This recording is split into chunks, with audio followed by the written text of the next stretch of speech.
Kalau misalnya batuknya berdahak, maka memang untuk obat-obatnya kita pilih yang mengandung mukolytik atau ekspektoran.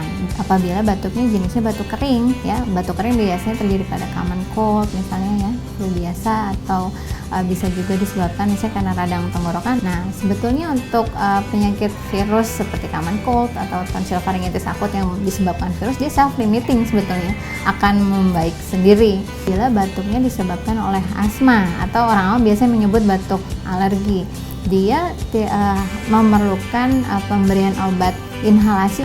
Tapi secara umum orang tua bila anaknya batuk, kita bisa memberikan support dulu. Jadi yang pertama memastikan anaknya cairannya cukup, yang kedua menghindari pencetusnya, kemudian yang terakhir kita bisa memberikan madu pada anak di atas 1 tahun.